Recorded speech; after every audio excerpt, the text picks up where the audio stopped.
दोस्तों, चीन आज दुनिया के सबसे ताकतवर देशों में शामिल है। एक वक्त था जब अमेरिका इसे एक देश भी नहीं मानता था और आज एक समय है जब अमेरिका भी चीन के आगे मजबूर है। कभी अफीम से बर्बाद हो चुके इस देश ने आज दुनिया के नक्शे पर खुद को बुलंदी से खड़ा किया है और ये काम उसने सिर्फ खुद को सुधार कर नहीं किया बल्कि कई दूसरे देशों को बर्बाद करके भी किया है। जी हाँ दोस्तों, सही सुना आपने। जो चीन आज विकास के रास्ते पर सरपट भाग रहा है, उसके पीछे उसकी चालाकियां और साजिशें शामिल है। और आज की वीडियो में हम आपको चीन की ऐसी कुछ साजिशों के बारे में बताएंगे जिनकी बदौलत ये देश तो आगे बढ़ रहा है, लेकिन इसकी चालबाजियों की वजह से एशिया के बाकी देश पीछे हो रहे हैं। जमीन पर कब्जा। आपको शायद ये बात अजीब लगे, लेकिन चीन 13 देशों से अपना बॉर्डर साझा करता है और 18 देशों से इसकी बॉर्डर को लेकर लड़ाई चल रही है। और लड़ने के लिए चीन को कोई वाजिब वजह भी नहीं चाहिए। ये किसी भी बात पर छोटे बच्चे की तरह लड़ सकता है। इनकी लड़ाई में लॉजिक रोहित शेट्टी की मूवीज की तरह है। एग्जाम्पल के लिए कंबोडिया और वियतनाम की जमीन को चीन सिर्फ इसलिए अपना बताता है क्योंकि आज से 700 साल पहले वहां पर चीन के मिंग वंश के राजा राज करते थे। हमारे देश से तो आप लद्दाख और गलवान घाटी की खबरें सुनते रहते होंगे। इसके साथ ये देश नेपाल, श्रीलंका और यहाँ तक कि रूस से भी लड़ाई करने में गुरेज नहीं करता। रूस के साथ कई संधियों के बाद भी 1,60,000 किलोमीटर की जमीन पर अपना दावा करता है। आपको याद होगा साल 2020 में गलवान घाटी में हमारे सैनिकों के साथ चीन की झड़प हुई थी, जिसमें हमारे 20 जवान शहीद भी हुए थे। आपको बता दूं, चीन से भारत की लड़ाई आज की नहीं है बल्कि 1914 से चली आ रही है और 1962 के बाद LAC यानी लाइन ऑफ एक्चुअल कंट्रोल के बनने के बाद भी चीन इंडिया से लड़ता ही रहता है। असल में चीन को ये पता है कि भारत ही वो देश है जो एशिया में उसके बाजार को खत्म कर सकता है, इसलिए वो बॉर्डर की लड़ाइयों में उलझाकर इंडिया के डेवलपमेंट को डिस्टर्ब करने की कोशिश करता रहता है। छोटे देशों को बर्बाद करना।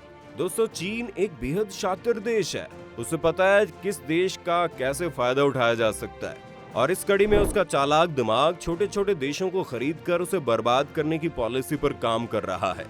कुछ देशों को तो वो लगभग बर्बाद ही कर चुका है। इन देशों में हमारा खास दोस्त पाकिस्तान भी शामिल है और श्रीलंका भी, जिसकी मदद आज भारत सरकार कर रही है। चीन ने पहले तो श्रीलंका को कर्ज देकर उस पर एहसान और कर्ज तले दबा दिया। फिर आज जब श्रीलंका पैसों की तंगी से जूझ रहा है तो चीन उसकी कोई मदद नहीं कर रहा। पाकिस्तान को भी खूब सारे कर्ज में दबाकर चीन भारत पर अपना दबाव बढ़ाना चाहता है ताकि भारत को वो चीन और पाकिस्तान दोनों तरफ से उलझाए रखे। ये तो आज की कहानी है जिसे आप और हम सभी देख पा रहे हैं, लेकिन ऐसा ही इसने तिब्बत के साथ भी किया था। साल 1959 में जब तिब्बत एक आजाद देश नहीं रहा और चीन ने तिब्बत के सहारे भी हमारे देश पर आंख गड़ाने की कोशिश की। भूटान और डोकलाम की लड़ाई तो आपको याद ही होगी, जिसे बड़ी मुश्किल से भारत ने पीछे छुड़ाया था। और यही हाल नेपाल के साथ भी है। पिछले कुछ दिनों में आपने नेपाल के साथ भी हमारी लड़ाई की बातें सुनी या देखी होंगी। असल में दोस्तों, चीन को बहुत अच्छे से पता है कि नेपाल, श्रीलंका और भूटान जैसे देश गरीब है, इसलिए इन देशों में इन्वेस्टमेंट करके वो इन्हें अपनी तरफ करना चाहता है ताकि भारत अपने पड़ोसी देशों से दूर हो जाए। और चीन की ये पॉलिसी सिर्फ हमारे देश के साथ नहीं चल रही।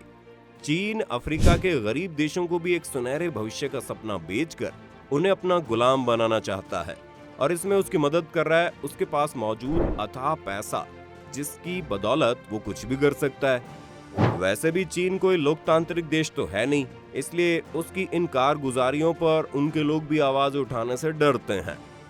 समुद्र पर कब्जा। दोस्तों, चीन सिर्फ जमीन पर लड़ाई नहीं कर रहा, उसकी नजर समुद्र पर भी है। और ये बात किसी से भी छिपी नहीं है कि चीन खुद को साउथ चाइना सी को अपनी जागीर समझता है। ऐसा इसलिए क्योंकि दुनिया भर के व्यापार का एक बड़ा हिस्सा इस रास्ते से होकर गुजरता है। आपको बता दें, चीन 4 देशों से समुद्र की सीमा शेयर करता है, जैसे जापान, इंडोनेशिया, सिंगापुर और मलेशिया। इन देशों की समुद्री ताकत को कम करने के लिए ही साउथ चाइना सी के कई आइलैंड पर अपने मिलिट्री बेस तैयार कर रहा है और चीन की इसी रणनीति पर दुनिया भर की नजर उस पर रहती है।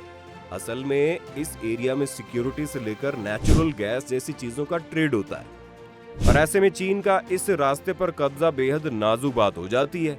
और सिर्फ साउथ चाइना सी नहीं दोस्तों, चीन ने श्रीलंका के हम्बानटोटा पोर्ट पर भी लगभग कब्जा कर लिया है।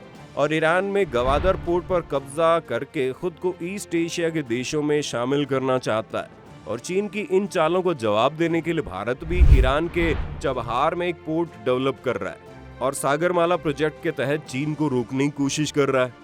बेल्ट एंड रोड इनिशिएटिव दोस्तों, ये वो प्रोजेक्ट है जिससे चाइना पूरी दुनिया पर अपना कब्जा करना चाहता है। असल में चाइना पूरी दुनिया के ट्रेड को कंट्रोल करना चाहता है और ऐसे ही कई हथकंडों में से एक है बेल्ट एंड रोड इनिशिएटिव। दोस्तों 2013 में शुरू हुए इस प्रोजेक्ट के तहत चीन ने पाकिस्तान, तजाकिस्तान जैसे 70 देशों और संगठनों को आपस में जोड़ने की प्लानिंग की है और ऐसा करके वो दुनिया के एक बड़े हिस्से पर अपने ट्रेड को पहुंचाने में कामयाब हो जाएगा और अपने सस्ते प्रोडक्ट्स की बदौलत वो इन गरीब देशों में आसानी से अपनी पकड़ बना लेगा। वैसे आपको बता दें, इस प्रोजेक्ट के कॉन्ट्रैक्ट में एक बात यह है कि अगर कोई भी कंट्री मेजर पॉलिसी चेंज करती है तो चाइना उस कंट्री से अपना सारा पैसा बाहर निकाल सकता है या उस देश की जमीन भी डिमांड कर सकता है। अब जिन देशों ने इस प्रोजेक्ट पर साइन किया है वो चाहकर भी इससे बाहर नहीं निकल सकते क्योंकि इनके पास चाइना को देने के लिए पैसे नहीं है।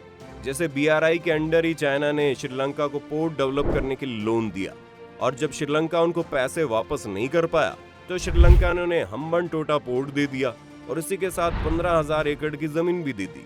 यानी स्ट्रेटेजिकली चाइना अब इंडिया के बहुत ही करीब एक जमीन का मालिक है। इसके अलावा भूटान और नेपाल के आसपास भी ऐसी डेवलपमेंट की खबरें आती रहती है। कोरोना क्राइसिस, अब ये बात कई लोग नकार सकते हैं लेकिन ये भी देखने वाली बात है कि कोरोना की शुरुआत कहां से हुई और इसका सबसे ज्यादा फायदा किसने उठाया।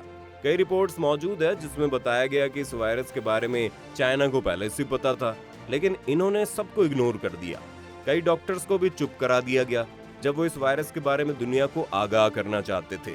चीन पर जब भी ऐसे आरोप लगे और उससे इस वायरस से जुड़े डेटा मांगे गए उसने इग्नोर कर दिया और 1 साल बाद जब डेटा दिया भी तब उससे किसी ठोस नतीजे पर नहीं पहुंचा जा सकता था। और ठीक इसी समय जब पूरा विश्व कोरोना के खिलाफ लड़ रहा था तब चाइना की इकोनॉमी तेजी से ग्रो कर रही थी। इस टाइम चाइना की साउथ चाइना सी में जिन आइलैंड की ऑनरशिप को लेकर पहले से लड़ाई चल रही थी उनको चाइना का बताना शुरू कर दिया और इसी के साथ साथ कई कोरोना की मार झेल रहे अफ्रीकन कंट्री को लोन देना शुरू किया। लेकिन बदले में चाइना ने अफ्रीका के कुछ राष्ट्रीय संसाधनों को भी अपने पास गिरवी रखवा लिया। और जब अमेरिका ने चाइना में इन्वेस्टिगेशन लॉन्च किया तो WHO से ये डिमांड की कि कोरोना वायरस की पैदाइश अमेरिका में हुई है और इन्वेस्टिगेशन वहां होनी चाहिए। तो चाइना ने ऐसे पॉलिटिकल गेम इसलिए खेले ताकि पूरी दुनिया की नजर चाइना पर से हट जाए। तो ये थी वो चालें जिनकी बदौलत चीन आज दुनिया की एक महाशक्ति बन बैठा है। आपको इनमें से कौन सी बात सबसे खराब लगी कमेंट में बताओ। वीडियो को लाइक और शेयर करना ना भूलें। ऐसी वीडियोस के लिए हमारे चैनल को सब्सक्राइब तो कर लो।